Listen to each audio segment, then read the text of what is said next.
तस्मै श्रीगुरवे नमः।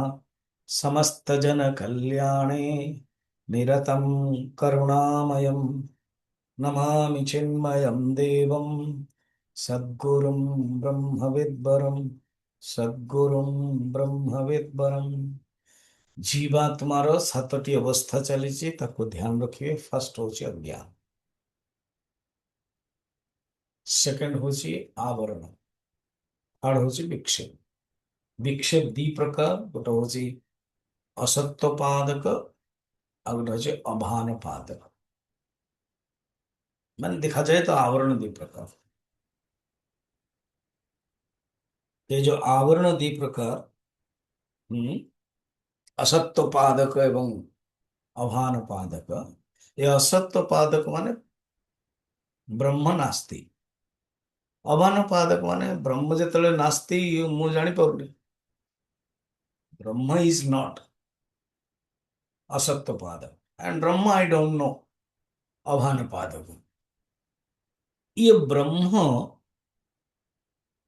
नास्ति ये दूर हो परोक्ष ज्ञान। परोक्ष ज्ञान जितने हम पर जानिबा ब्रह्म प्रति, परमात्मा प्रति, ईश्वर प्रति समर्पण भाव आसो, झुकाव आसो जड़े अच्छा ईश्वर। कारण जीवन में आम देखुचु जेते जेते अनुभव हम कि मो द्वारा किसी हेनी, निज आम इंद्रिय को, शरीर को, मन को कंट्रोल कर पार, बाहर वस्तु को कंट्रोल कर पार। किए जन अच्छा परमात्मा कंट्रोल कर।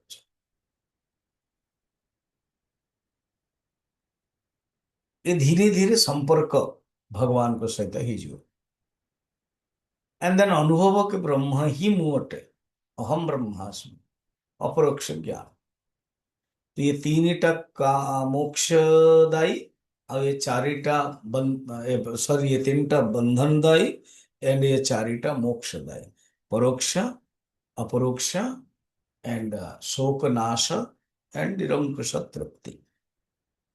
46 नंबर श्लोक रे हम देखिले अभान, हाँ 45 देखिले परोक्ष ज्ञान रो ये जो असत्व पादक आवरण नष्ट हो जाए।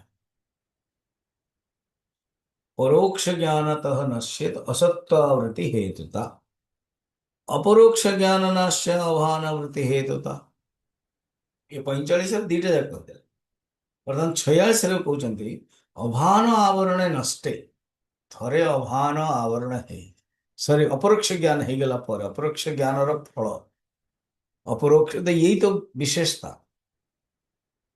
षडलिंग कते इन थ्रु बही चली। षडलिंग माने उपक्रम उपसंहार। उपक्रम कोटा कहते मन रखा कौनटा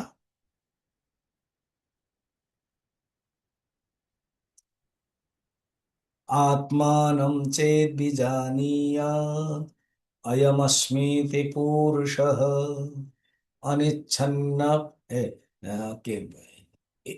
किमिच्छन् कस्य कामाय शरीरमनुसज्वरे। ये हो चल प्रथम श्लोक उपक्रम, लास्ट में वही करेंगे उपसंहार। थरे ज्ञान हो गला पर और शोक नाही, निवृत्ति मुक्त संग, मुक्त हो गए, मुक्त पुरुष तृप्ति अनुभव। उपक्रम उपसंहार अभ्यास बारंबार सेटा बुझाऊँ, अर्थवाद प्रशंसा भी कराऊँ। फिर फल, गोटे फल अच्छे अपूर्वता, अपूर्वता बताऊँ। तो फल कथाटे नौ तो देखो अपरोक्ष ज्ञान फल कौन 46 देखी अभान आवरण नष्टे जीवत्व आरोपो संशया। जीवत्वर जो आरोप अच्छी ना कल्पित जीव, जीवर कौन से अस्तित्व ना। जलाकाश अस्तित्व ना, जल जोगु आकाश तैयारी ये कल्पित मात्र किंतु व्यवहारिक, कल्पित हवा सत्य व्यवहारिक। केमती स्वामीजी कल्पित और व्यवहारिक ना, से तो मिथ्या केमती ना। असत और मिथ्यार फरक कौन कि କଳ୍ପିତ ଅବ୍ୟବହାରିକ। ବନ୍ଧ୍ୟାପୁତ୍ର ଅବ୍ୟବହାରିକ। ବନ୍ଧ୍ୟାପୁତ୍ର ବାହା ହବ, ବାହାଘରରେ ଖାଇବାକୁ କଣ ଯିବେ? ବନ୍ଧ୍ୟାପୁତ୍ର ସ୍କୁଲ ଯିବ? ନାଇଁ। କିନ୍ତୁ ମୃଗ ମରୀଚିକା କଳ୍ପିତ ହେଲେ ମଧ୍ୟ ବ୍ୟବହାରିକ। କେମିତି ବ୍ୟବହାରିକ ହେଲା? ଆମର ରିଆକ୍ସନ ହଉଛି। ରଜ୍ଜୁରେ ସର୍ପ କଳ୍ପିତ ହେଲେ ମଧ୍ୟ ବ୍ୟବହାରିକ, ଡରୁଛୁ ଆମେ। ତୁ ଅସତ ମାନେ ଯୋଉଟା କି କଳ୍ପିତ ମଧ୍ୟ ଅବ୍ୟବହାରିକ,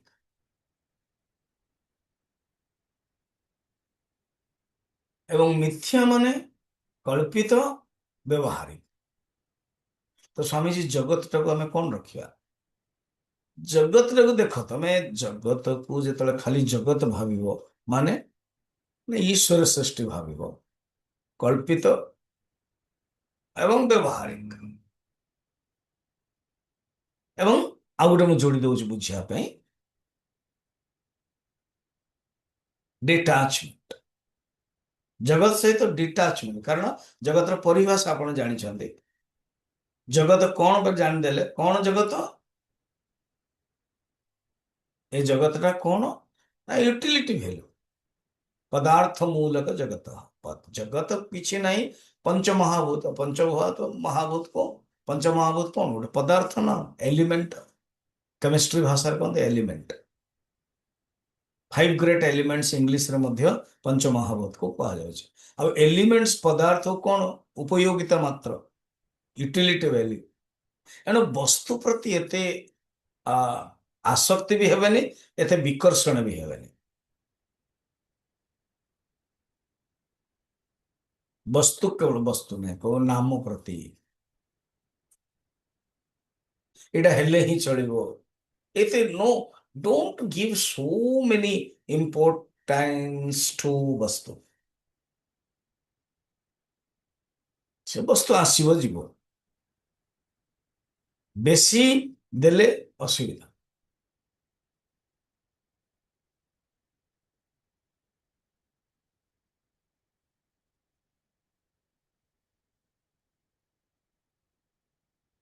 ଠିକ। ଆଉ ବସ୍ତୁକୁ କେମିତି ଆପଣ ରଖିବେ?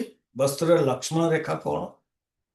ନା ଫାଷ୍ଟ ହଉଛି ଇଏ ବସ୍ତୁ ବା ଜଗତ। ବସ୍ତୁ ମାନେ ଜଗତ। ଯେତେବେଳେ ଜଗତ କହୁଛି, ବସ୍ତୁ କହୁଛି, ସମସ୍ତ ଭାବିବେ ସମାନ।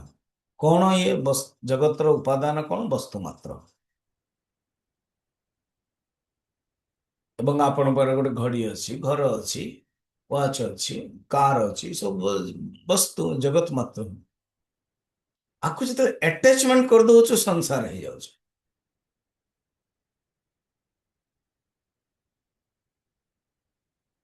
ଆଉ ଯଦି ଇଏ ଭଗବାନଙ୍କର କୃତ, ଇଏ ଜଗତ ହେଇଯାଉଛି। ଆଉ ମୁଁ ମୋ ପାଇଁ ଅଛି, ସୁଖ ଦୁଃଖ ଦବ, ମୁଁ ଆ ପ୍ରତି ଆସକ୍ତି, ଆ ବିନା ମୁଁ ରହିପାରିବିନି, संसार ହେଇଯାଉଛି। जगत को रहने दीजिए। संसार क्यों बना रहे हो? नौ पानीरे नौका रहू, तेबे जाके नौका चलिବ। କାହିଁକି ନୌକା ଭିତରେ ପାଣି ଆସୁଛି? ଗୋଟେ ସୁନ୍ଦର ଷ୍ଟୋରିଟା ମତେ ବହୁତ ବଢିଆ ଲାଗେ।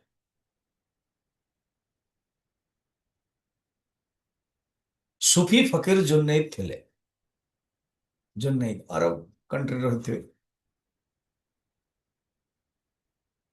ପତ୍ନୀ ଥିଲେ। ଏମିତି ବି ମୁସଲମାନରେ ବୁର୍ଖାର ନିୟମ ଅଛି।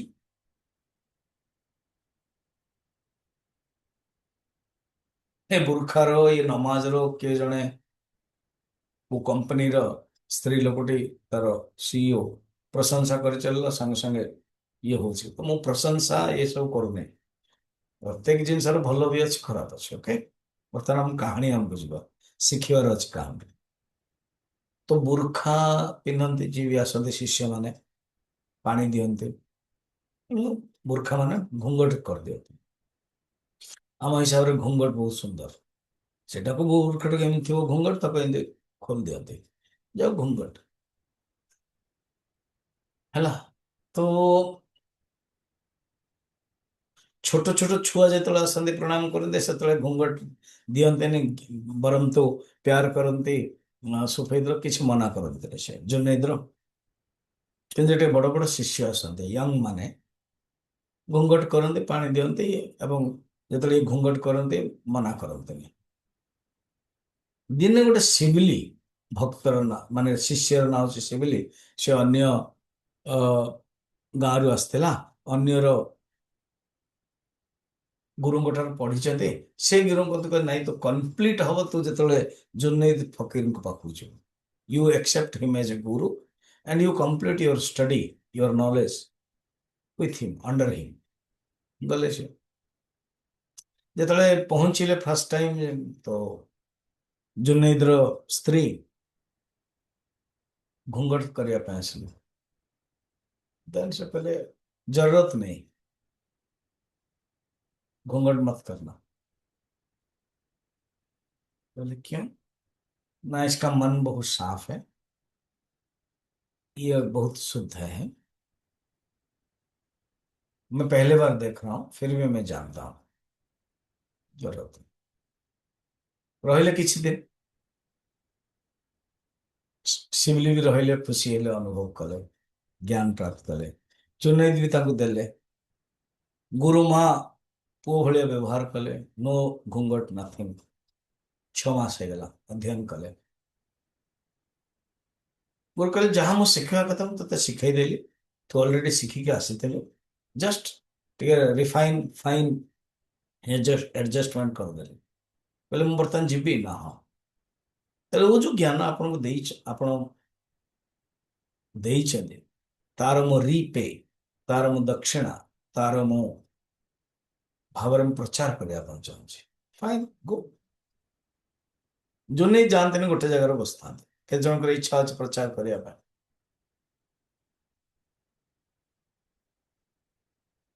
ପ୍ରଥମେ ପ୍ରଥମେ ମତେ ମଧ୍ୟ ଲାଗୁଥିଲା ପ୍ରଚାର କରିବା ପାଇଁ କିଏ ଯଦି ଭେଟ ହଉଛି ପ୍ରବଚନ କର, ଓ କର। ମୁଁ ଆଉ ସେ ସିଷ୍ଟମ କରୁନି। କାହାକୁ ଆଉ କହୁନି କି ପ୍ରବଚନ କର, ମୋର ସେଇ ଷ୍ଟେଜରୁ ଆସିଲା। କିନ୍ତୁ ପ୍ରବଚନ ଯେତେବେଳେ ଡାକୁଛନ୍ତି ଆଉ ମନା କରି ହଉନି। ତାମାନେ ଯୋଉ ପ୍ରଚାର କରିବାରେ ଟିକେ ବାସନା ରହିଛି, ନିଜ ତରଫରୁ ଆଉ ଅଗ୍ନିରେ ଘିଅ ପକେଇବା ପାଇଁ ଆଉ ନାହିଁ। କିଛି ବର୍ଷ ପୂର୍ବରୁ, 10 ବର୍ଷ ପୂର୍ବରୁ ଉତ୍ତରକାଶୀର, ମୁଁ ସେ କହିଥିଲି ବୋଧେ ଆପଣ, ଉତ୍ତରକାଶୀର ସ୍ୱାମୀଜୀଙ୍କ ଦେହାନ୍ତ ହେଇଗଲା, ମାନେ ସମାଧି ହେଇଗଲା। ଆମର ଯେ chief executive officer Narayan Bhatia ଥିଲେ। ଦେଖ ମୁଁ ମୋ ମନରେ ନିଜର ଅନୁଭୂତି କହୁଛି, ଡିସେକ୍ସନ କରୁଛି ତାକୁ ଜାଣିବା ପାଇଁ, ବାସନା ଭାବନା ସବୁ ଜାଣିବା ପାଇଁ। ତ ସିଏ ଗୁରୁଜୀଙ୍କୁ କହିଲେ କି ମାଧବାନନ୍ଦଜୀଙ୍କୁ ଦେବା। ତା ପୂର୍ବରୁ ମୁଁ ଉତ୍ତରକାଶୀ ଯାଏ, କ୍ୟାମ୍ପ ନିଏ। ଏବଂ ସେ ସ୍ୱାମୀଜୀ ବି ଯେତେବେଳେ କେରଳରେ ଟ୍ରିଟମେଣ୍ଟ ଯାଆନ୍ତି 3 ମାସ 4 ମାସ, ମତେ ଦାୟିତ୍ୱ ଦିଅନ୍ତି, ମୁଁ ରାଞ୍ଚି ଥିଲି।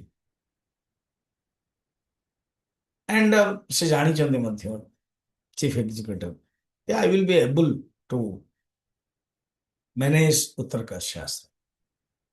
ତ ଖବର ଆସିଲା କି ଆପଣ ବର୍ତ୍ତମାନ ଯାଆନ୍ତୁ ଉତ୍ତରକାଶୀ, ସ୍ୱାମୀଜୀ କରାନ୍ତୁ ଷୋଡ଼ଶୀ ଆଦି, ସାଧୁ ସନ୍ତଙ୍କୁ ଡକାନ୍ତୁ, ଯାହା କରିବା କଥା ଷୋଡ଼ଶୀ ଭଣ୍ଡାର ଆଦି କରାନ୍ତୁ। ତୋର ମୋର ଅଧିନାୟକତ୍ୱରେ ହେଲା। ପ୍ରାୟ ଖବର ଟିକେ ଆସିଗଲା କି ବର୍ତ୍ତମାନ ମୁଁ ଇନଚାର୍ଜ ରହିବି। ତ ମୁଁ ଯୋଉ 15-20 ଦିନ ରହିଲି, ପ୍ରାୟ ସେଇଠି ତ ଲୋକ ଜାଣିଲେ। ମୁଁ ମନେ ମନେ ଭାବିଲି, ତାମାନେ ଏଇଠି ଯେତେବେଳେ ରହିବ ଆଉ ପ୍ରବଚନ ବନ୍ଦ, ଆପଣଙ୍କୁ ପଞ୍ଚଦଶୀ ଆଉ ଦେଇପାରିନଥାନ୍ତି। बोधे भगवान चाहूଛନ୍ତି ବା तपोवन जी महाराज ଡାକୁଛନ୍ତି, ଆରେ ପଗଲେ हो गया तेरा, आ जाओ मेरे पास, ओनली ध्यान कर ମୋ ଭଳିଆ। ଆଚ୍ଛା, ତାମାନେ ମୋ ଭିତରେ ଏଇ ଯୋଉ ବାସନା ଅଛି, ମୁଁ ତ ଭାବୁଥିଲି ମୁଁ ଶାସ୍ତ୍ର ଜାଣିଛି, ମୁଁ କହିବି, ସରିଗଲା ବୋଧେ। ଫାଇନ୍, ଓକେ, କାରଣ ଏଟା ଆଉ ଗୁରୁଙ୍କର ଆଦେଶ, ମତେ ପାଳନ କରିବାକୁ ପଡିବ। ମୁଁ ଜାଣିନଥିଲି ମତେ ଏମିତି ମୋ ଭିତରେ ଏମିତି ପ୍ରବଚନର ଯୋଉ ଭାବନା ବାସନା ଘଟିଗଲା ବୋଲି। ତ I will accept age my Sadhana, fine. 15 ଦିନ ପରେ ରହିଲା ପରେ ଚିଫ ଏକ୍ଜିକ୍ୟୁଟିଭ ଗୁରୁଜୀଙ୍କୁ କହିଲେ କି ତାକୁ ଦେବାକୁ, କହିଲେ नो। ଗୁରୁଜୀ नो କହିଲେ କଣ? ତାର ପ୍ରବଚନ ଦେବା ପାଇଁ ଇଚ୍ଛା ଅଛି, ଇଣ୍ଟରେଷ୍ଟ ଅଛି। ହିଜ୍ ଏବୁଲ ଅଛି। କେତେ ଜଣଙ୍କର ଇଣ୍ଟରେଷ୍ଟ ଥିବ, ଇଚ୍ଛା ଥିବ, ଏବୁଲ ନଥିବ, ସକ୍ଷମ ନଥିବ, ଏଟଲିଷ୍ଟ ଆପଣମାନେ ତ ସ୍ୱୀକାର କରୁଛନ୍ତି ନା ମୋର ଏବୁଲ ବୋଲି। ଦେନ୍ ଗୁରୁଜୀ କହିଲେ नो, ୱିଲ୍ ଫାଇଣ୍ଡ ଆଉଟ୍ ଏ ବ୍ରହ୍ମଚାରୀ। ବର୍ତ୍ତମାନ ଗୋଟେ ବ୍ରହ୍ମଚାରୀ, ତ ଲକିଲି ସେ ସେମିତି ଜଣେ ବ୍ରହ୍ମଚାରୀ ଥିଲେ, ବର୍ତ୍ତମାନ ତାଙ୍କୁ ପଠେଇଲେ, ସିଏ ହିଁ ବର୍ତ୍ତମାନ ସ୍ୱାମୀଜୀ ଅଛନ୍ତି। ଓକେ, ତେଣୁ ସିଏ ବି ଥିଲେ, ପହଞ୍ଚିଥିଲେ ଗୋଟେ ମୋର ହିଁ ଡିଲିଂରେ। ଦେନ୍ ତଥାପି ସ୍ୱାମୀ ମାନେ ଆମର ଯେ ଚିଫ୍ ଏକ୍ଜିକ୍ୟୁଟିଭ ମତେ ଏତେ ଲାଇକ୍ କରୁଥିଲେ, ମୋର ଯେତେବେଳେ ସନ୍ନ୍ୟାସ ଥିଲା ମତେ ଏଇ ଏକମୁଖୀ ରୁଦ୍ରାକ୍ଷ ବି ସେ ଦେଇଛନ୍ତି, ମୁଁ ପିନ୍ଧିଛି। ଏମିତି ମତେ ନେଇକି ଶିରିଡି ସାଇବାବା ଆଦି ତ୍ରୟମ୍ବକେଶ୍ୱର ସବୁ ବୁଲେଇଥିଲେ ସନ୍ନ୍ୟାସକୁ। ତାର କାରଣ ଲଭ୍ ଅଛି, ଦି ତିନିଟା କାରଣ ଅଛି। ଗୋଟେ ହଉଛି ତାଙ୍କର ରୁଦ୍ରାକ୍ଷରେ ଏଣ୍ଡ ସେ ଉପନିଷଦରେ ଟକ୍ ଦିଅନ୍ତୁ, ମୁଁ କଲକାତାରେ ବ୍ୟବସ୍ଥା କରେଇଥିଲି। ଏମିତି କୋଉ ଜଣେ ବ୍ରହ୍ମଚାରୀ ତାଙ୍କର କରେଇ ନଥିଲେ ଫାର୍ଷ୍ଟ ଟାଇମ୍ ତାଙ୍କ ଜୀବନରେ। ସେକେଣ୍ଡ, ରୁଦ୍ରାକ୍ଷ ଉପରେ ଟକ୍ ଦେଇଥିଲେ, ତା ପାଇଁ ବ୍ୟବସ୍ଥା ବି ହେଇଥିଲା କଲକାତାରେ। ଥର୍ଡ, ତାଙ୍କ ଗୁରୁଙ୍କ ନାଁ ହଉଛି ମାଧବାନନ୍ଦ, ତାଙ୍କର ଯୋଉ ପୂର୍ବ ଗୁରୁ ଗୁରୁଦେବ ଚିନ୍ମୟାନନ୍ଦଙ୍କ ଛାଡିକି ଆଉ ଯୋଉ ପରମ୍ପରା ଗୁରୁ ମାଧବାନନ୍ଦ। ତ ମୋ ନାଁଟା ଯେତେବେଳେ ମାଧବାନନ୍ଦ ହେଲା, ଏମିତି ତ କନେକ୍ଟ ଥିଲା, ସାକ୍ଷୀ ଚୈତନ୍ୟ ହିସାବରେ ପ୍ୟାର ଥିଲା, ମାଧବାନନ୍ଦ ଆହୁରି ପ୍ୟାର ହେଇଗଲା। ତେଣୁ ସେ ଭାବିଲେ ତାହେଲେ ମାଧବାନନ୍ଦ ଗୁରୁଙ୍କ ନାଁ ଅଛି, କନେକ୍ଟ ଅଛି, ତ ନିଜେ ରୁଦ୍ରାକ୍ଷ ମାଲା ବି ଦେଲେ, ମାନେ ଇଏ ଏକମୁଖୀ ଦେଲେ, ପ୍ଲସ୍ ଗୋଟେ ବୁଲେଇବା ପାଇଁ ମଧ୍ୟ ନେଲେ। ସେ ଯାହା ହଉ, ସି କହିଲେ କି ଗୁରୁଜୀଙ୍କୁ ତାହେଲେ ଗୋଟେ କାମ କରିବା, ଏ ଯୋଉ ଉତ୍ତରକାଶୀର ଯୋଉ ଆକାଉଣ୍ଟ ଅଛି, ଜଏଣ୍ଟ ତିନିଟା ସିଗ୍ନେଚର ହବ, ସେ ସ୍ୱାମୀଜୀ ବ୍ରହ୍ମଚାରୀଙ୍କର, ଦେନ୍ CCM ର ଚିଫ୍ ଏକ୍ଜିକ୍ୟୁଟିଭଙ୍କର, ଏବଂ ମୋ ନାଁଟା ଯୋଡା ହେଲା। ତ ଗୁରୁଜୀ ଜାଣିଦେଲେ କି ଇଏ ମାଧବାନନ୍ଦକୁ ଛାଡିବେନି, ଯେମିତି ହେଲେ ରଖିବା ପାଇଁ ଚାହିଁବେ। ଏବଂ ଲଜିକ ବି ଦେଲେ, ଜଣେ ଇଏ ତ ବ୍ରହ୍ମଚାରୀ ନୂଆ, ହଠାତ୍ ନୂଆ ବ୍ରହ୍ମଚାରୀ ଛାଡି ଦଉଛନ୍ତି, ଏବଂ ସିନିୟର ସ୍ୱାମୀଜୀ ଦକ୍ଷ ଅଛନ୍ତି, ଗୁରୁଜୀ ବି ଜାଣିଛନ୍ତି, ହଁ କରିଦେଲେ। ବର୍ତ୍ତମାନ ମଧ୍ୟ ମୋର ଉତ୍ତରକାଶୀରେ ଚେକ୍ ଅଛି, ସିଗ୍ନେଚର।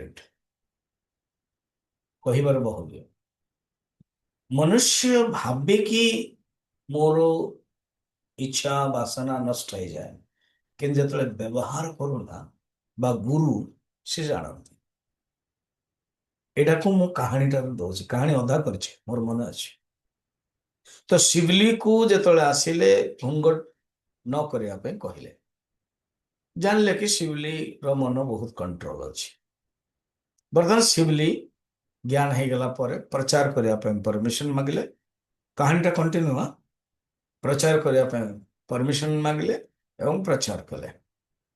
ବହୁତ ନାଁ ହେଲା, ଶୁଣିଲେ ମଧ୍ୟ ଗୁରୁଜୀ ନେଇକି ଭଲ ପ୍ରଚାର କରୁଛନ୍ତି, ଭଲ କହୁଛନ୍ତି, କିନ୍ତୁ ଘଟଣା ବି ଶୁଣି ସାରିଲେଣି, କାହା ସହିତ ତର୍କ କଲେଣି, କାହାର ଗର୍ବ ହେଲାଣି। ସେଇ ସମୟରେ ତ ଅଡିଓ ଭିଡିଓ ନଥିବ କି ପ୍ରମାଣ ରୂପରେ ଗୁରୁଙ୍କୁ ପଠେଇବା ପାଇଁ। ଶୁଣି ଚାଲିଲେ। 6 ମାସ ପରେ ଗୁରୁଙ୍କୁ ପ୍ରଣାମ କରିବା ପାଇଁ ଥରେ ଆସିଲେ। ଯେତେବେଳେ ପତ୍ନୀ ପାଣି ଦେଲେ ବିନା ଘୁଙ୍ଗଟରେ, କାରଣ ଶିବଲି ଆସିଛନ୍ତି, ଶିବଲି ଥିଲେ ତାଙ୍କ ଘରେ, ତ ସାଙ୍ଗେ ସାଙ୍ଗେ ପତ୍ନୀକୁ ଜୁନେଦ କହିଲେ ଘୁଙ୍ଗଟ ଦେ ଦो। ଶିବଲି ବି ଆଶ୍ଚର୍ଯ୍ୟ, ମତେ ପରମିଶନ ଦେଇଥିଲେ ଗୁରୁ ମାଙ୍କ ଆଗରେ, ମୁଁ ଘରେ ବି ରହିଛି, ମୋ ମାଙ୍କ ଭଳିଆ ଭାବନା ରଖେ। ସେ ଜୁନେଦଙ୍କ ପତ୍ନୀ ମଧ୍ୟ ଆଶ୍ଚର୍ଯ୍ୟ, ମନା କରିଥିଲେ ମତେ 6-8 ମାସ ପୂର୍ବରୁ, ଇଏ ରହିକି ପାଠ ବି ପଢିଥିଲା, ମୁଁ ଆକୁ ପୁଅ ଭଳିଆ କରୁଛି, ଆଜି କଣ କହୁଛ? ପଚାରି ପାରିବେନି, शिवली शिष्य भाव में भी प्रचार करिए, गुरुजी मेरे क्या दोष हो गया कि आप गुरु माँ को घूंघट देने के लिए कह रहे हैं? कह भी नहीं सकते, शिष्य है। बस किस समय प्रणाम करके चले गया। घर भीतर को गले, पत्नी पचली, "ये क्या बात है? आपने ही एक बार कहा था कि शिवली जब पहले बार आया था कि जरूरत नहीं, आप ही बोल रहे हो ना?" अरे पगली, ସେତେବେଳେ ମନ ସାଫ ଥିଲା, ପୂର୍ଣ୍ଣ ସମର୍ପଣ ଭାବ ଥିଲା, ଶିଖିବା ପାଇଁ ଥିଲା, ମନ ଭିତରେ କୌଣସି କାମନା ନଥିଲା, ଜ୍ଞାନ ପ୍ରାପ୍ତ ହେଲା। ବର୍ତ୍ତମାନ କଣ ହେଇଛି, ଏଇ 6 ମାସ ଭିତରେ ଯେତେବେଳେ ପ୍ରଚାର କରିଛି, ଆ ଭିତରେ ଗର୍ବ ଆସିଗଲାଣି। ଆଉ ଯେତେବେଳେ ଗର୍ବ ଆସିଯିବ, ଅହଙ୍କାର ଆସିବ, ଅହଙ୍କାରକୁ ହିଁ ଗର୍ବ ଆସେ। ଆଉ ଗର୍ବ ଯେତେବେଳେ ଆସିବ, କାମନା ବି ଆସିବ, କାମନା ଯେତେବେଳେ ଆସିବ, ବାସନା ଆସିବ। ସେଥିପାଇଁ କହିଦେଲି ବନ୍ଦ କରିଦେ। ଆମେ ମାନେ ବିଶ୍ୱାସ କରିପାରିବାନି ଆମ ମନଟା କଣ, କେତେବେଳେ କଣ ଚାଲିବ। ଖାଲି ପରୋକ୍ଷ ଜ୍ଞାନରେ ଆମମାନଙ୍କର ଅସତ୍ୟ ପାଦକ ଆବରଣ ତ ନଷ୍ଟ ହବ, କିନ୍ତୁ ଅଭାନ ପାଦକ ଆବରଣ ନଷ୍ଟ ହବନି ଯେ ପର୍ଯ୍ୟନ୍ତ ଅପରୋକ୍ଷ ଜ୍ଞାନ ହେଇନି। ଅପରୋକ୍ଷ ଜ୍ଞାନ ହେଇଗଲା ପରେ ଜୀବତ୍ୱ ଆରୋପ ସଂଶୟ, ଏଇ ଯୋଉ ଜୀବତ୍ୱ ଆଉ ହବନି। ଜୀବତ୍ୱର ଯୋଉ କଳ୍ପିତ ଜୀବତ୍ୱ ସେ ନଷ୍ଟ ହେଇଯିବ।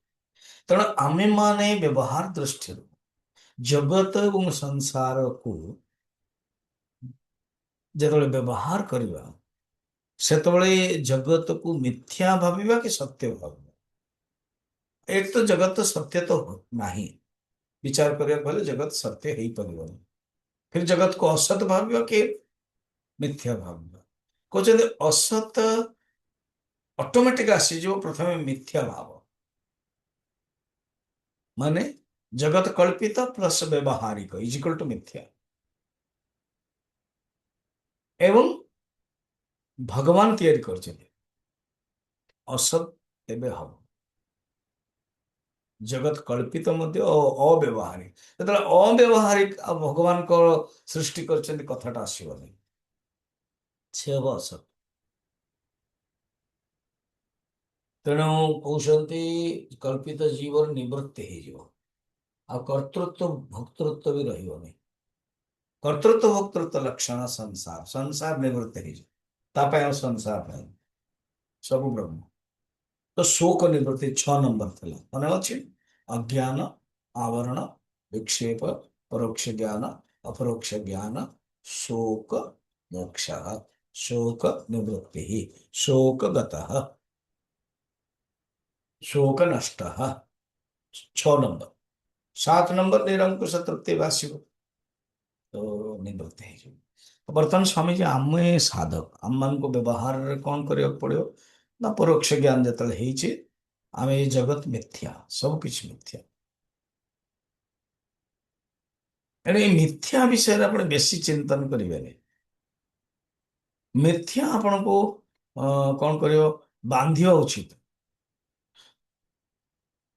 जड़े व्यक्ति कह से जगह गले समय मत दुख जाऊे वाई बार गोई ना से मंदिर कर नहीं मंदिर तो कष्ट हवा उचित न दुख हवा उचित न बंधन हवा उचित न विक्षेप हवा उचित न ना ना ना बिकॉज बिकॉज आई आइडेंटिफाई कि मु तैयारी करुच्ची मु अच्छी मु मु मु मेरा बस दय दुखर कारण यू गो एज ए भक्त प्रणाम करो आस वृंदावन रे जो बड़ बड़ सब मंदिर नहीं 100 वर्ष पूर्व 200 वर्ष पूर्व जो मंदिर तैयारी होतला कि जड़े सेठ बांके बिहारी आदि सब मंदिर तैयारी कले से मजदूर मजदूर थिले मुनि समस्त को पैसा दियंते जड़े सन्यासी विरक्त वैराग तांको भीतर मध्य नाम बहुत सुंदर अच्छे ये सत घटना it is not a story सी मध्य भिकारी भेष रहीके इटा दियंते काम करते पैसा बेलू लाइन रहते धीरे पलि जाते तो मुनि भाविले व्यस्ततार से ध्यान देना किसी दिन पर भाविला रे समस्त लाइन रे ठिया होचंदी ये धीरे पलि जाउछन से किए गले दौड़िले पचारे अपन पैसा नौना ना भगवान के लिए काम करना है और पैसा लेना है पर जना पड़ला किए से विरक्त शिरोमणि वृंदावन मन संकल्प आसला जो एत सुंदर मंदिर हो चलो मु भी किछ करी बस दैट मच कौन से अच्छा टिकी वैराग्य भावना जो आज मन पड़ू आप करेंगे करुँच अहंकार आसला तो दुख दब निश्चय पूर्ण रूप से शोक निवृत्ति हम तेबे जिते अहंकार नष्ट हो कर्तृत्व भोक्तृत्व नष्ट हो कर्तृत्व भोक्तृत्व लक्षण संसार कर्ता भोक्ता नहीं संसार नहीं ना किंतु अच्छी जगत टा देखा जाऊँ फाइन देखा जाऊ मिथ्या बोली भाव व्यवहार कर आ जगतरा भी देखा जीवन केवल परम ब्रह्म सिया राम नाय सब जग जानी नष्ट है गला सब। बर्तमान 7 नंबर क्वेश्चन थरे निवृत्ति जो देखो आउ कौन हो निरंकुश तृप्ति 47। निवृत्ते सर्व संसारे निवृत्ति सर्वसंसारे नित्य मुक्तत्व भासनात् नित्यमुक्तत्वभासनात् निरंकुशा भवेत् तृप्तिः निरङ्कुशा भवेत् तृप्तिः पुनः शोकासमुद्भवात्। पुनः शोकासमुद्भवात्। सर्व संसार निवृत्ते, समस्त संसार निवृत्त होने पर, सर्व संसार निवृत्त हेले।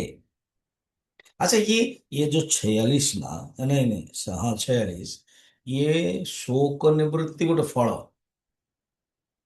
संसार निवृत्ति, शोक निवृत्ति, ये अपरोक्ष ज्ञान फल। द्वितीय फल हूँ तृप्ति। गोटे हूँ नेगेटिव ताज्य, आ गोटे हूँ उपादेय।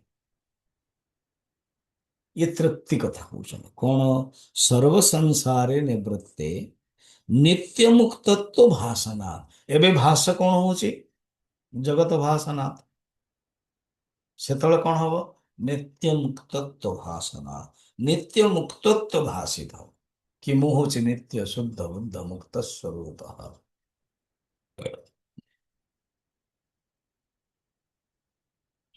तो पुनः शोक असमुद्भवात्, आउ शोक उत्पन्न हबनी। पुनः शोक हबनी, पुनः शोक असमुद्भवात्। फिर निरंकुश तृप्ति भवे, फिर निरंकुश तृप्ति हब।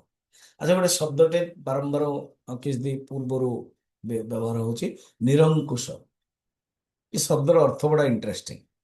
अंकुश जानते ना, हाथी को जितेबाला बांधिया पे रखे, हाथी को कंट्रोल करा जाए, गोटे लुहार थाए बेंट, ताको कहते अंकुश। से गोटे एमती गोटे करदो, तार जीभरे तार शुंडरे बंधा होतो, छिंकिंचे दो अंकुश। घोड़ा मानक पाई भी, गाई मानक पाई, बलद मानक पाई, मेनली हाथी पाई करा जाए अंकुश। कारण बलवान, प्रमथहीन, बलवद दृढ़। तो अंकुश माने कंट्रोल, चेक, चेक दी चेक। गोटे चेक माने CHEQ चेक। अब भूल रे बैंक रे चली गला तो चेक दी चेक, CHECK चेक। तो अंकुश माने चेक करियो, निरंकुश माने चेक नहीं, पूरा ही गला। अच्छा, अंकुश माने कंट्रोल, निरंकुश कंट्रोल रु बाहर। आउ तृप्ति कंट्रोल ना, केबे आसीबो केबे आसीबोनी, केबे उत्पन्न हबो केबे उत्पन्न हबोनी, आनु अनलिमिटेड। ताको कहते निरंकुश तृप्ति ही अंकुर। अच्छा, आत्मानं चेद विजानीयात्, प्रथम स्टार्टिंग रो अछि। तेणु ये आत्मानं चेद विजानीयात्, ये परोक्ष ज्ञान पर अपरोक्ष ज्ञान याक ही बुझौछन। यार ही अर्थ, आत्मानं चेद विजानीयात्, आत्मा को जानियो माने अपरोक्ष ज्ञान अनुभव। कौन? अहम ब्रह्मास्मि। एक कथाटा कहउछन भावार्थ 48। अपरोक्ष ज्ञान शोक अपरोक्ष ज्ञान शोक निवृत्ताख्ये उभे इमे निवृत्त्याख्ये उभे इमे अवस्थे जीवगे ब्रूते अवस्थे जीवगे ब्रूते आत्मानं चेद इति श्रुतिः। आत्मानं चेत् इति श्रुतिः। आत्मानं चेद विजानीयात्, अयमस्मीति पूरुषः किमिच्छन् कस्य कामाय शरीर मनुसंजरे। बोधे मन रखी देथिबे, मन रखी देथांतो।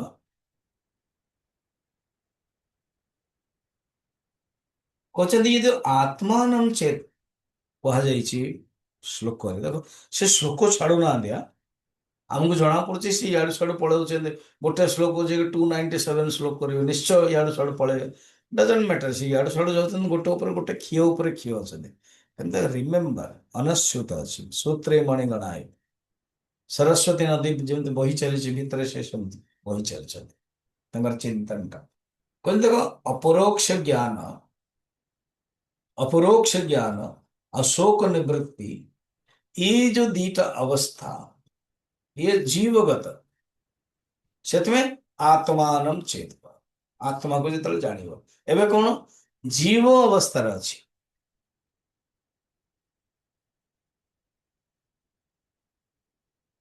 ये जो दीटा अवस्था ब्रह्मर नुह ब्रह्मर शोक निवृत्ति ताने प्रथमे ब्रह्म शोक थिला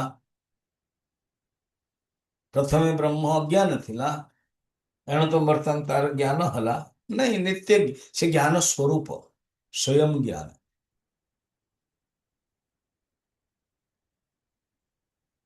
ये जो प्रश्न भाव के नहीं ये ब्रह्मर अवस्था नहीं नहीं ठीक अच्छे एमती करवा एमती करवा ये जो सातटा अवस्था अपन कही ना स्टूडेंट मैंने बड़ा सुंदर अलग अलग डिसेक्शन विचार करते जड़े स्टूडेंट कह गुरुजी मु कहबी ना कौन ये जो प्रथम तीन टा ना अज्ञान आवरण विक्षेप ये हूँ जीवात्मा तापर जो परोक्ष ज्ञान अपरोक्ष ज्ञान शोक निवृत्ति एवं निरंकुश तृप्ति ये हूँ आत्मा चैतन्य ब्रह्मर कारण ये मुक्तिदायक ना एमती भी केते जन कहते से नाई रे बाबा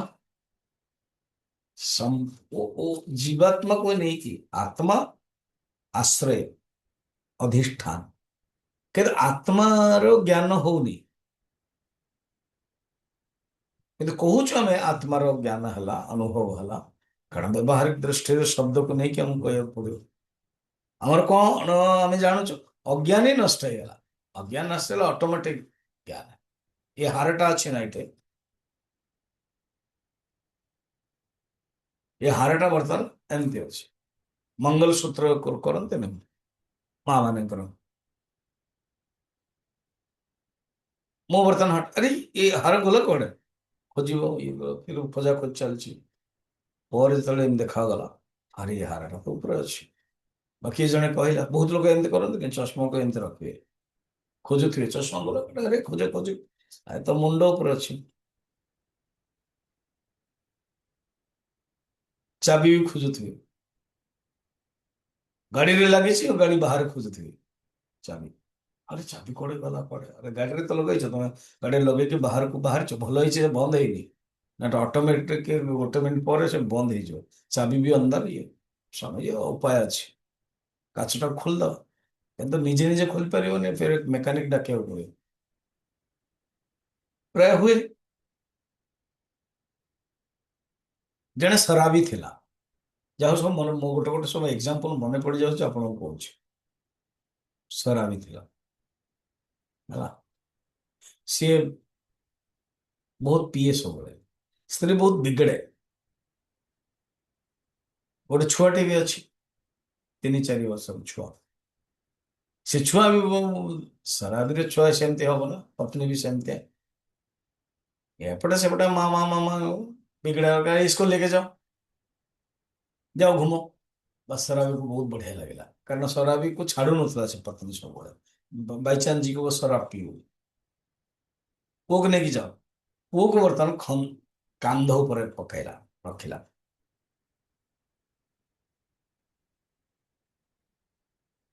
एवं वो बढ़िया अच्छे जानी से गोटे चॉकलेट फकलेट दे दे बर्तमान से शराब दुकान गला एवं पीला शराब दुकान पीला नशा तो हम निश्चय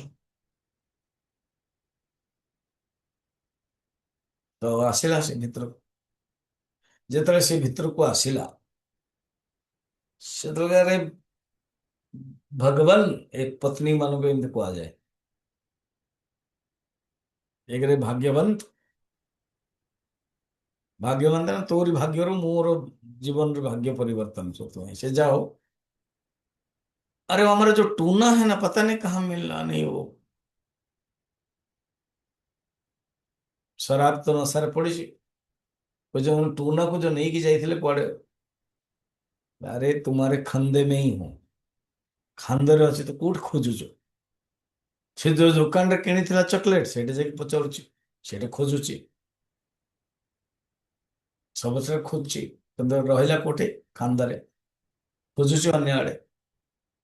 कस्तूरी मृग अच्छी ना, तार नाभिरे ही अच्छी कस्तूरी, एवं तार नाभिरु कस्तूरी जो से कौन हुए, बासना हुए, सुगंध हुए।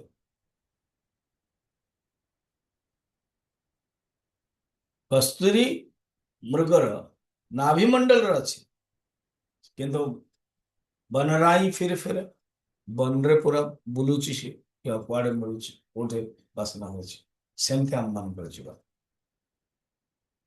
आम खोजुचु अन्य आड़े जो थी से ना।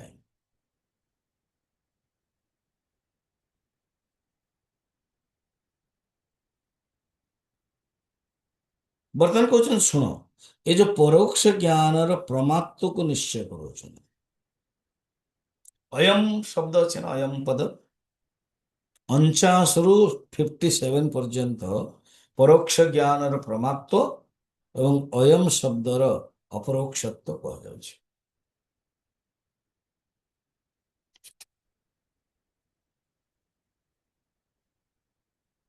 अयमित्य परोक्षोत्तम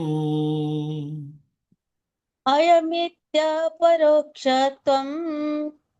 उक्तम तद्विविध भवे, उक्तं तद्विधं भवेत्। विषय स्वप्रकाशत्वात् विषय स्वप्रकाशत्वात् द्विधाप्यैवन्ति दीक्षणात्। दिधाप्येवं तदीक्षणात्। आत्मानं चेद्विजानीयात् अयमस्मीति पूरुषः, किमिच्छन् कस्य कामाय शरीरं मनुष्यज्वरे। श्लोक नंबर 21 रे अयम शब्द कहा जाइथिला, एवं ये जो अयम आत्मा पाई कहा जाइथिला, नित्य अपरोक्ष से, परोक्ष नहीं, अनुभव आत्मा को अपरोक्ष रूप से अनुभव करछि मनुष्य। अयम इति अपरोक्षत्वम मुक्तम तद्विधम भवे, फिर ये दी प्रकार है जाए। गोड़ हूँ चिदात्मा स्वयं प्रकाश रूप, आगोड़ हूँ बुद्धि द्वारा अनुगम, बुद्धि द्वारा अनुभव, बुद्धवा बुद्धि द्वारा अनुभव के मुंह होची से परम ब्रह्म परमात्मा। आ गोटे हूँ स्वयं प्रकाश, आउ ताको प्रकाश करने पे अपरोक्ष रूप से प्रकाशित करने पे आउ गोटे आवश्यक पड़ुनी, से स्वयं प्रकाश। ये हूँ आत्मार अपरोक्षत्व अच्छे।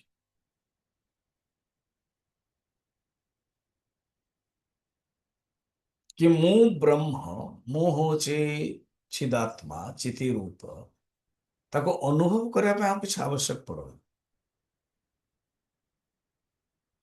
अन्य जिनिस को जानापी प्रमाण आवश्यक, ये स्वतः प्रमाण, प्रमाण प्रमाया करणम अन्य प्रमाण आवश्यक पड़े, अन्य वस्तु आवश्यक पड़े, अन्य जानापी करे, किंतु स्वयं प्रकाश स्वचैतन्य।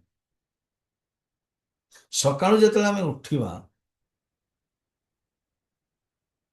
जड़े व्यक्ति जो बुढ़ा व्यक्ति धीरे धीरे मन भी पड़ुन, जानते आप वृद्ध हो गला जिते से रातिर आसुची वॉकिंग स्टिक रखुची, ता ऊपर टोपीटा रखुची, ता पाखरे जोताटा रखुची, एमती कहीं सब गोटे जगह रखुच ना। सकाल सकाल जो उठीबी से मु किए मु जानी परिबिनी, नंबर वन। जो मु किए जानी परिबिनी ताले मोर जो वस्तु जानी परिबिनी, तेणु गोटे जगह रखुची। फिर फिर केमती गोटे अनुभव है कि मु जीवी सब जिनस पत्र नेबी। मन रखता ମୁଁ ଯଦି କିଏ ଜାଣିପାରିବେନି ଦେନ୍ ମୋ ନିଜର ଜିନିଷ ପତ୍ର ମୋର ବୋଲି ବି ଅନୁଭବ ହବ। ଫାଷ୍ଟ ମୁଁ ଜାଣିବି ତାପରେ ମୋର। ମେ और ମୋର ତୋର ତେ ମାୟା। ତ ଆତ୍ମାର ଅପରୋକ୍ଷତ୍ୱ ଅନୁଭବ ହଉଛି। ଅପରୋକ୍ଷତ୍ୱ ବିଶେଷ ଜ୍ଞାନ ଅଛି। ଏପଟେ କୌଣସି ବ୍ୟକ୍ତି ନାହିଁ ଯାହାର ବିଶେଷ ଜ୍ଞାନ ନାହିଁ। ଏ ସାମାନ୍ୟ ଜ୍ଞାନ ଅଛି। ଏପରି କୌଣସି ବ୍ୟକ୍ତି ନାହିଁ ଯେ ସାମାନ୍ୟ ଜ୍ଞାନ ନାହିଁ। ମୁଁ ଅଟେ, ମୁଁ ଅଛି, ସମସ୍ତେ ଅନୁଭବ କରୁଛନ୍ତି। କିନ୍ତୁ ମୁଁ କଣ ଅଛି ବିକ୍ଷେପ ଆସିଯାଉଛି। ଶରୀର ଅଛି, ଅହଂ କର୍ତ୍ତା, ଅହଂ ଭୋକ୍ତା, ଏଣ୍ଡ ବିଶେଷ ଜ୍ଞାନ ହିଁ ପ୍ରାପ୍ତ ହେଇଯିବ। ଅଜ୍ଞାନ ନଷ୍ଟ ହେଇଗଲା। ସାମାନ୍ୟ ଜ୍ଞାନ ସମସ୍ତଙ୍କ ପାଖରେ ଅଛି। ବୁଦ୍ଧି ଦ୍ୱାରା ରିଫ୍ଲେକ୍ସନ ହେଇକି ଅନୁଭବ ଗମ୍ୟ ହେଇଯିବ। ଏଇଟା ମନେ ରଖ। ଫିର ଆଗରେ ଆଉଛନ୍ତି କହୁଛନ୍ତି ଏଇ ଯୋଉ ପରୋକ୍ଷ ଜ୍ଞାନ କଥା ଶୁଣ ଏବେ। କଣ? ପରୋକ୍ଷ ଜ୍ଞାନ କାଳରେ ମଧ୍ୟ ବ୍ରହ୍ମର ସ୍ୱପ୍ରକାଶତା ସମାନ ଅଛି।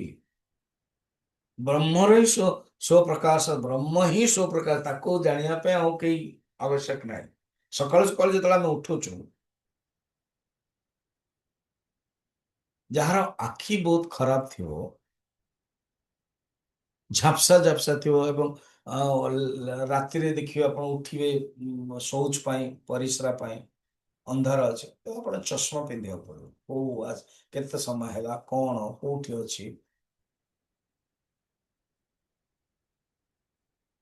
ତେଣୁ ବସ୍ତୁକୁ ଜାଣିବାକୁ ହେଲେ ଆପଣଙ୍କୁ ପ୍ରମାଣ ଦରକାର। ଆଖିରେ ହେଉନି, ନିଜର ଗୋଟେ ଆଖିରେ ନିଜେ ପ୍ରମାଣ। ଆଖି ମଧ୍ୟ ପ୍ରମାଣ ନା। କିନ୍ତୁ ସେଇ ଆଖି ଖରାପ ଯୋଗୁଁ, ମାନ୍ଦ୍ୟ ଯୋଗୁଁ ଆଉ ଥରେ ଚଷମା ପିନ୍ଧୁଛନ୍ତି, ପ୍ରମାଣ ତ ଖୋଜୁଛନ୍ତି।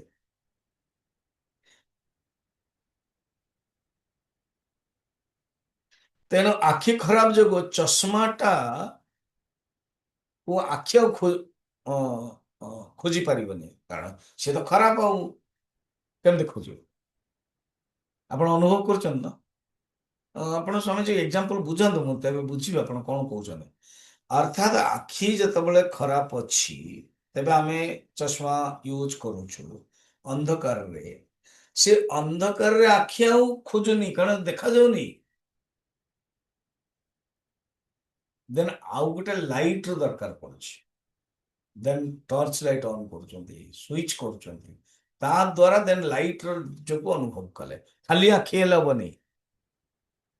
ସେକେଣ୍ଡ, ନାଇଁ ଆପଣ ଲାଇଟ୍ ବ୍ୟବହାର କରିପାରିବେନି, କାରଣ ଆଜ୍ଞା ଲାଇଟ୍ କୁ ଯିବା ପାଇଁ ହେଲେ ମତେ ଚଷମା ପିନ୍ଧିକି ଯିବାକୁ ପଡିବ, ନହେଲେ ମୁଁ ପଡିଯିବି। ଓକେ, ଦେନ୍ କଣ କରୁଛନ୍ତି? ଆଉ ଗୋଟେ ପ୍ରମାଣକୁ ବ୍ୟବହାର କରୁଛନ୍ତି। ହାତ ହାତ ଅଣ୍ଡାଳୁଛନ୍ତି।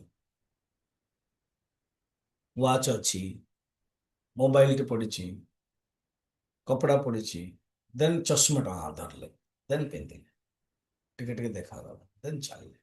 ଏଇଟା ହେଇଗଲା ପରେ ଦେନ୍ ଟର୍ଚ ଲାଇଟ୍ କୁ ବାହାର କଲେ, ମୋବାଇଲ କୁ ଅନ୍ କଲେ। କୌଣସି ବାହ୍ୟ ପଦାର୍ଥକୁ ଜାଣିବାକୁ ହେଲେ ଅନ୍ୟ ପ୍ରମାଣ ଆବଶ୍ୟକ ପଡୁଛି। ଆତ୍ମାକୁ ଜାଣିବାକୁ ହେଲେ, ନିଜକୁ ଜାଣିବାକୁ ହେଲେ, ଉଠିଲା ମାନେ ଏସବୁ ପ୍ରୋସେସ କରିବାକୁ ପଡୁଛି। ଚଷମା ପାଇଁ, ବସ୍ତୁ ପାଇଁ ଉଠିଲା ମାନେ ନିଜ ଏ ଗୋଟେ ମିନିଟ କଣ ନା, ମୁଁ କିଏ, ମୁଁ ବର୍ତ୍ତମାନ ଭାବିବି, ମୁଁ ଧ୍ୟାନ କରିବି, ତାପରେ ଯିବି। ଆରେ ବାବା, ତୁ ଆତ୍ମା ବ୍ରହ୍ମ ପାଇଁ ଧ୍ୟାନ କରିବୁ, କିନ୍ତୁ ବର୍ତ୍ତମାନ ଯୋଉଟା ଭାବୁଛୁ କି ତୁ ଜୀବାତ୍ମା, ମିଷ୍ଟର ଶର୍ମା, ଶୋଇଛୁ। ନାଇଁ ନାଇଁ, ମୁଁ ଘରେ ଶୋଇଲେ ମୁଁ ମିଷ୍ଟର ଶର୍ମା, କିନ୍ତୁ ବାହାଘରରେ ମୁଁ ହୋଟେଲ ଯାଇଥିଲି, ଗୋଆ ବା କେରଳ। ଆଜିକାଲି ସବୁ ହୋଟେଲ କଣ ଡେଷ୍ଟିନେସନ ମ୍ୟାରେଜ, ଜାଣିଛନ୍ତି ନା ନାଇଁ? ବରଂ ପଇସା ଥିଲେ ସବୁ ବହୁତ କିଛି ଡେଷ୍ଟିନେସନ ଆସିବ। ଗାଁ ଗହଳିରେ ତ ଆମ ତ बस ମୁଁ ଗୋଟେ रील देखुଥିଲି, जो धनी लोग है वो ଡ୍ୟାନ୍ସ कैसे करते हैं। ଆଜକାल आईएएस ସବୁ ଛୋଟ ଛୁଆଟେ ତ ତାର ସ୍ଲୋରେ କରୁଥିବ, ସ୍ଲୋ ମାର୍ଚ୍ଚ। ଏ ଯେମିତି ଫରେନରେ ସବୁ କଣ ବେଲି ଡ୍ୟାନ୍ସ, ଇଏ କଣ ବେଲି ନାହିଁ, ଯୋଉ ଡ୍ୟାନ୍ସ ହୁଏ। ଆଉ ଯୋଉ ଗରିବ ଲୋକ ତ ବାସ୍ ଢିଣ୍ଡର ପିଟିବ। ଇଏ ପଞ୍ଜାବର ଭାଙ୍ଗଡା ହଉ ବା ଆମର ଝାଡଖଣ୍ଡର ହଉ, ପୁରା ନାଚୁଥିବ, ବା ଆମର ଦଣ୍ଡ ନାଚ ହଉ ବା ଅନ୍ୟାନ୍ୟ ହଉ, ସିଏ ଗରିବ କା ନାଚ ହେଲା। କହିବାକୁ ବାହୁଲ୍ୟ, ସେ ଗରିବ ହଉ କି ଧନୀ ହଉ, ନିଜକୁ ଜାଣିବା ପାଇଁ ହେଲେ କି ମୁଁ से जोठी था मध्य आग आग निजको अनुभव या नहीं कि सी बर्तमान बुढ़ा शोला आउ सी जाइए केरला मुन्नार पालघाट या एलएफपी या जो कोचिन या बोट रे जो डेस्टिनेशन मैरिज होची सेठ बढ़िया सुंदर रूम दिया एवं उठला पर गोटे मिनिट एवं मु किए विचार करी तापर तुम मैंने आस नहीं फास्ट आस मु किए ता हो कि अच्छा मु हूँ मिस्टर हाँ मु कोठी अच्छी अरे खाली मु मोर पटियाला शोली खाली मु भुवनेश्वर बॉम्बे रे शोली मु आज ये ओके केते समय है ଏବେ ଦିନ 8ଟା ହେଇଗଲାଣି ଆରେ ମୁଁ ସକାଳ 5ଟା 6ଟାରେ ଉଠିବା ଲୋକ 8ଟାରେ ଉଠୁଛି କାହିଁକି ନା ଥକାନ ହେଇଥିଲା ତେଣୁ କାଳକୁ ଜାଣି ହଉନି ଦେଶକୁ ଜାଣି ହଉନି କିନ୍ତୁ ମୁଁ ନିଜକୁ ମୁଁ ଜାଣୁଛି ମୁଁ ମିଷ୍ଟର ଶର୍ମା ତା ପାଇଁ ଆଉ ପ୍ରମାଣାନ୍ତର ଆବଶ୍ୟକ ନାହିଁ ପ୍ରମାଣାନ୍ତର न आवश्यकमस्ति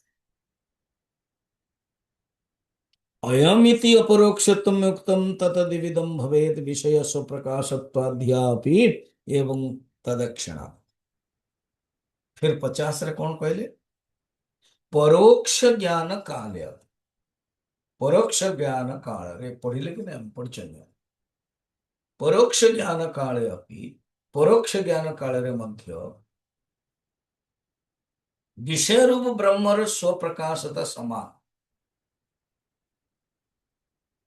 ब्रह्म को मैं जानूचे ब्रह्म अस्ति तो से ब्रह्म को जानूच जो अपरोक्ष ज्ञान जे ने के अलग ब्रह्म को जानूच सेम ब्रह्म स्वप्रकाशम अस्ति इति एव विबोधनात् ब्रह्म स्वप्रकाश ब्रह्म को जानिया पे आउ गोटे आवश्यक नाही एटा परोक्ष ज्ञान रो मध्य अनुभव होचे एटा मन रखता कहवाको कौन चाहते स्वामी जी आपण बा विद्यारण्य बा भारती तीर्थ ना परोक्ष ज्ञान मध्य डाइल्यूटेड नुह परोक्ष ज्ञान मध्य भ्रामक नुह परोक्ष ज्ञान मध्य भ्रम ज्ञान नुह परोक्ष ज्ञान मध्य ज्ञान मु ब्रह्म माने ब्रह्म अस्ति किसी कम कथा न ब्रह्म अस्ति संस्कृत बहुत सुंदर अच्छे ब्रह्म अस्ति परोक्ष ज्ञान बस्ति अस्ति स्त ताकू स्म कर दियो तो स स अधा स कमन अच्छे ब्रह्म अस्मि तो म हो तटा म हो गला माने परोक्ष रो अपरोक्ष हो गला ब्रह्म अस्ति स तो अधा अच्छे ना ऊपर तो रहा नंबर 1 रे ब्रह्म अस्ति आइटे ब्रह्म अस्मि नंबर 2 रे म तो ब्रह्म अस्ति परोक्ष ज्ञान ब्रह्मास्मि अपरोक्ष ज्ञान तरू जो मो आसी जाऊँगी व्हेन तो इज ट्रांसफॉर्म्ड इनटू मो व्हेन तो इज कन्वर्टेड इनटू मो दैट इज ज्ञान परोक्ष रो परोक्ष ज्ञान भ्रामक नो एटा अच्छा 51 अहम ब्रह्मेत्यनुल्लिख्य अहं ब्रह्मेत्यनुलिख्य ब्रह्मास्तीत्येवमुल्लिखे ब्रह्मास्तीत्येवमुल्लिखन् परोक्ष ज्ञान में तन्न भ्रांतम परोक्षज्ञानमेतन्भ्रान्तम् परोक्ष ज्ञान में तन्न भ्रांतम परोक्षज्ञानमेतन्न भ्रान्तम् बाधा निरूपणात् बाधा निरूपणात् क्वेश्चन सुनो मु ब्रह्म हूं अहम ब्रह्म इति अनुलिख्य अहम ब्रह्म अभी जानिनी अनुलिख्य माने न जानिबा लिख्य माने जानिबा अच्छा एमती गोटे शब्दटे हाँ अबे आमे तो एमती शब्द व्यवहार करना अरे लिखिबाटा जानू न हाँ लिखिबाटा जानू राइटिंग बस एटा को एटा अनुलिख्य लिख्य शब्द एटा अनुभव अनुलिख्य अनुभव हेनी अहम ब्रह्म ये अनुभव हेनी अहम ब्रह्मास्मि अनुभव हेनी अहम ब्रह्म इति अनुलिख्य किंतु ब्रह्म अस्ति एवं उल्लिखन ଅନୁଲିଖ ଉଲ୍ଲିଖନ ଶବ୍ଦ ଡିଫିକଲ୍ଟ ଲାଗୁଛି କିନ୍ତୁ ବୁଝିଯିବ। ଲେଖିବା ଲିଖନ ଶବ୍ଦ ଏଇଟା ଅନୁଭବ ଶବ୍ଦ ଅଛି। ତ ମୁଁ ବ୍ରହ୍ମ ଅଟେ ଇଏ ଅନୁଭବ ହେଇନି, କିନ୍ତୁ ମୁଁ ବ୍ରହ୍ମ ଅସ୍ତି ଅନୁଭବ ଅଛି। এইটা ହିଁ ପରୋକ୍ଷ ଜ୍ଞାନ। ବ୍ରହ୍ମ ଅସ୍ତି ପରୋକ୍ଷ ଜ୍ଞାନ, ସେଇଠି ବ୍ରହ୍ମ ଅସ୍ମି ହେଇ ଆସିବି। ତେଣୁ ବ୍ରହ୍ମ ଅସ୍ତିରେ ବ୍ରହ୍ମ ତ ଅଛି ନା, ବ୍ରହ୍ମକୁ ତମେ ବାଦ କରିପାରିବନି। ଅସ୍ତି ବ୍ରହ୍ମ ହେ, ବ୍ରହ୍ମ ଇଜ ନଟ ଯେତେବେଳେ କହିବ ବ୍ରହ୍ମ ନେଇ ହେ ତ ବି ହେ ଅଛି। ତେଣୁ ଅସତ ଅସମ୍ଭବ ବ୍ରହ୍ମ ବିଷୟରେ।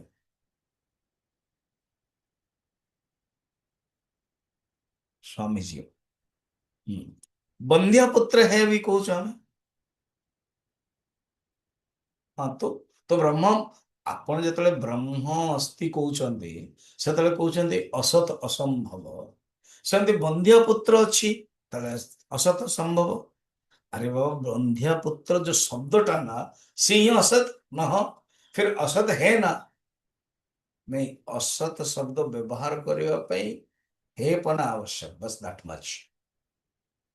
बिना अधिष्ठान रे अध्यस्त भी होवनी।